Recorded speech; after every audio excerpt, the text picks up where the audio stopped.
Hello friends and welcome. Today we're going to do a quick breakdown of the wisdom runes. They are new to the game but already very important, and if you're not thinking about that enough, you are going to grief your own game as a support player. So if you've got 20 seconds only for this video, here are the most commonly asked questions I get and my answers to them. But if you want more explanation, you want more nuance, then here we go.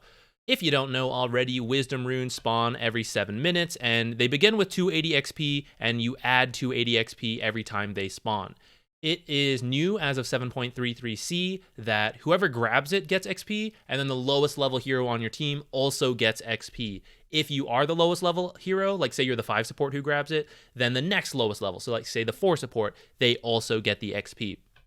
That means the wisdom rune is worth double, so it's actually like 560 XP for your team at minute 7, and if you manage to steal both runes, that is 1,120 XP, which is quite a lot when you think about what you would have to do instead to get XP. So let's say we compare it to neutral creeps if you want to get it from farming.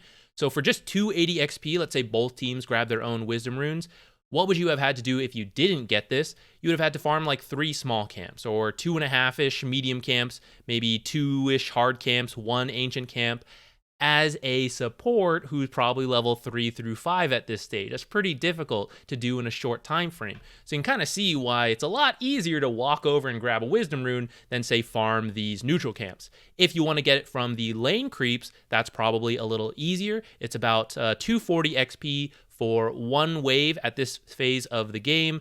So you probably need about 5 creeps to get 280 XP. But keep in mind, no one on your team can be in that lane with you. Otherwise, you're going to split XP and get a lot less. And if there's an enemy hero in that lane and they're denying any creeps from you, you're also going to get a lot less XP. So by getting the wisdom rune, you're saving yourself a lot of time from having to farm these camps, and you're saving your ally a lot of time from having to farm these camps. If you steal it from the enemy as well, so you get both wisdom runes, you're now putting that pressure on the enemy supports. If they want to make up this XP difference, and one of them is missing 560 XP, 6 small camps they got to do, or they got to stand in a creep wave for like 1.5 minutes standing in a lane, no denies, no other enemy heroes there, which means they're at risk. You could possibly kill them. That's a lot of time they have to spend just getting XP that you and your support were able to do really quickly just by picking up these wisdom runes, and now you're ready to keep doing other stuff. If you want to get XP through kills instead, then I've got some math for you. This will be a little bit math heavy, but here is the formula to calculate how much XP you get for a kill. There's 100 flat amount plus whatever XP the dead hero has times this factor of 0.13.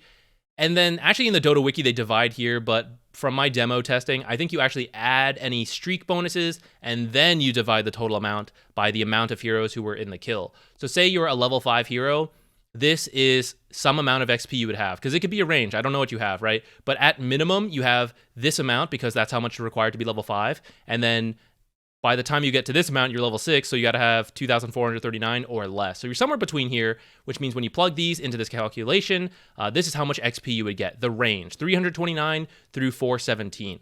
At the 7-minute mark, that XP rune is worth 560 XP, 280 for yourself and 280 for an ally. And you're probably between level 3 and 5 as a support. So even at the most, it's not the same, right? It's worth more to get the wisdom rune than it is to die. You would have to be some level 7.5 support to give more XP than you get.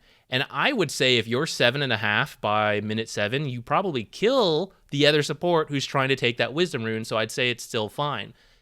If you have some kill streak going, that's where the math gets a little harder. Now, it's not common to have a huge kill streak, especially as a support in the early phases of the game, 7 minutes in, but it does happen enough. So this is the way it works, depending on what your streak is. So it starts at 3 kills and cuts off at 10 kills. You multiply whatever your level is, so not XP, but just the actual level you are, times one of these factors.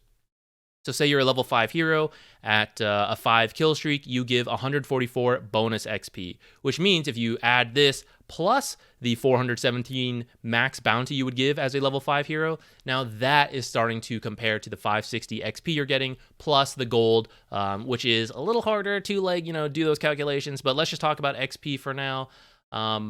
Again, I'd say if you're on a kill streak as a support this early, you can probably fight whoever else is going for that wisdom rune, but I guess, be a little more cautious, right? If you're on a pretty big kill streak, and this should be general practice anyways, but if you're kind of on a kill streak, start considering, how much risk is there if I die?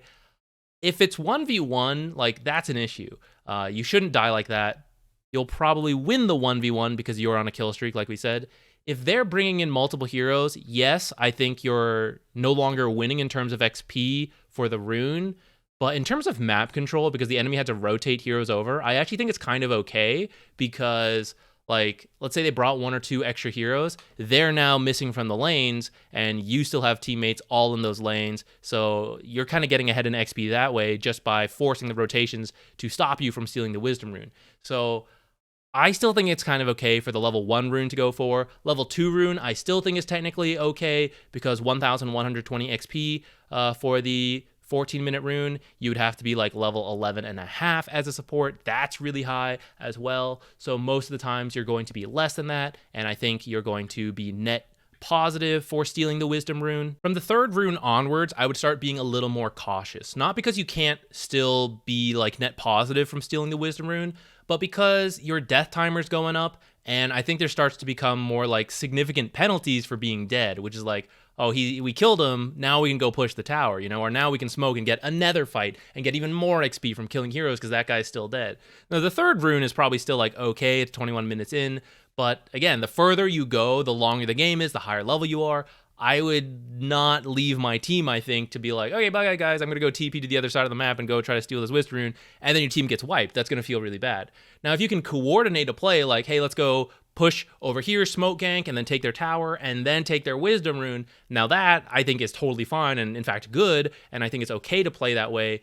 But if your team is doing something else, as pubs happen to go, right, I think it's fine. Let's just split Wisdom runes. Don't go like off on your own and completely die unless you know it's like super safe for whatever reason. If you think there's like a significant risk of you dying, I just don't think it's worth it at that point. So maybe the 3rd rune's still okay, but 4th rune onwards, like, I'd be really careful. As a quick rule of thumb, here's how long it takes to walk over to the Wisdom rune. I used a 300 move speed hero, which is average, and then because it's nighttime, you get 30 extra move speed from the nighttime. So for hard supports, because you have to take the long route, since you can't go through the enemy tower unless you're super brave or something, right? It's gonna take you about 25 seconds on either side. And as a 4 support, because you can cut through your tower, it's faster, so about 20 seconds on either side. And if you are faster or slower than this, just add a few seconds. For every 30 move speed, just adjust by about like 2 seconds. So, it's not perfect, but it'll be close. So as hard supports, I think around 6:30 is a good time to head over. As a soft support, 640. If you end up underleveled compared to the enemies because they stole your Wisdom runes and the game's not going great, I think your best bet is going to be try to organize a kill, which I know I said is harder because you're underleveled, and it is, but I still think it's going to be the easiest way to get a burst of XP. Hopefully not everyone on your team is doing poorly. In that case, you got a different issue, but like, find your strong heroes, get your smokes ready, get your wards and your vision ready, and you go try to find like some support kills. You find some core kills. That frees up some space. Now your team can do a little farming there, right? It's not going to be easy, but pub games are always kind of chaotic, so opportunities will be there. I know you guys will ask a lot. It's not perfect because I know like, no one's working with me. I don't know, guys. It's a pub game. You got to find some opportunity, and if it doesn't happen, then you just got to go back to the drawing board and like, next game, I'm not going to fall behind for whatever reason that it happened this game, and I'm going to remember to get the XP runes. But if you're behind, I think trying to find these early kills is going to be your best bet because farming neutrals is just going to be too tough, and there's no more tome, there's no like free XP from the outpost, even though it's like very small. You can try to find D wards, I guess, but that's not that easy. So I do think getting kills is difficult, but probably your best bet. Thank you for watching. I will see you in another video. Bye.